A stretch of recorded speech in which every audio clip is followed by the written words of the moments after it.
আসসালামু আলাইকুম দর্শক, অনেক মহিলারা বিদেশ যেতে চান, বিশেষ করে সৌদি আরবে। তো সৌদি আরবে আসার জন্য অনেকে বলেন যে ভাই আমরা কোন বিষয়ে আসবো, কোন বিষয়টা আমাদের জন্য ভালো হবে। দর্শক, আপনারা জানেন বর্তমান সময়টা অনেকটাই খারাপ। পুরুষদের ক্ষেত্রে যেমনটা, মহিলাদের ক্ষেত্রে ঠিক একই রকম। কোনো দিকেই মোটামুটি তেমন একটা শান্তি পাওয়া সম্ভব হয় না। তো যাই হোক, অনেকেরই আগ্রহ সৌদি আরবে আসবে, বা অনেকে আসতেছে, বা অনেকে আসেন।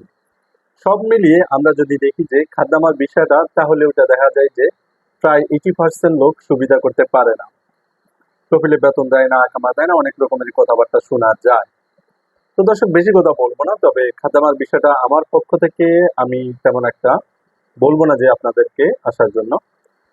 আরেকটা বিষয় হচ্ছে যে মেডিকেলের বিষয়, ওখানেও যদি যেতে চান যেতে পারেন, কোনো অসুবিধা নেই। তবে আপনার না যাওয়াটাই বেটার, তবে আপনার ইচ্ছা। যদি বিদেশ আসার জন্য চান, হয়তো আপনি বলবেন যে সব বিষয় বা সব বিষয়তেই যদি আপনি না করেন, তাহলে আমরা কোন বিষয়ে যাব। দর্শক, আমি বলবো যে অনেক বিষয় আছে সৌদি আরবে আসার ক্ষেত্রে। সব বিষয়ই মহিলাদের ক্ষেত্রে একটু রিস্ক হয়ে থাকে।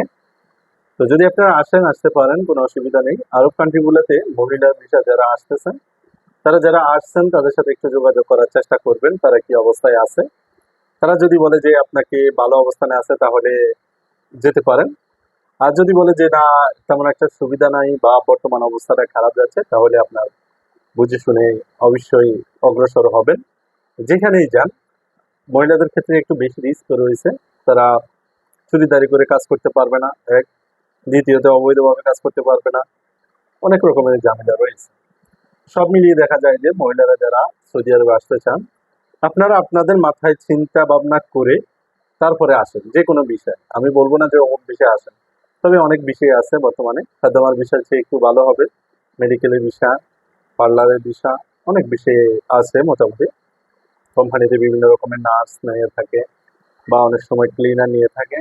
এগুলাতে যদি আপনি যেতে পারেন, তাহলে মোটামুটি চলে। আবার অনেক সময় দেখা যায় যে আপনার এই মহিলা মাদ্রাসা যেগুলো রয়েছে, মহিলা মাদ্রাসার জন্য অনেক সময় লোক নিয়ে থাকে। তো সবকিছু মিলিয়ে আপনারা যদি কেউ যেতে চান, আমি আপনাদেরকে বলবো যেতে পারেন আপনাদের ইচ্ছায়।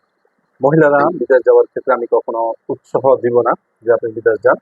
বিদেশ আসলে মহিলাদের জন্য না, মা বোনদের জন্য হচ্ছে বাংলাদেশ। যেখানে নিরাপত্তা আছে সেখানে আপনার অবস্থান করাটা ভালো।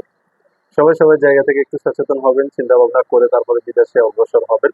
যারাই যে বিষয়ে যান না কেন, সবাই ভালো থাকুন, সুস্থ থাকুন। আল্লাহ হাফেজ।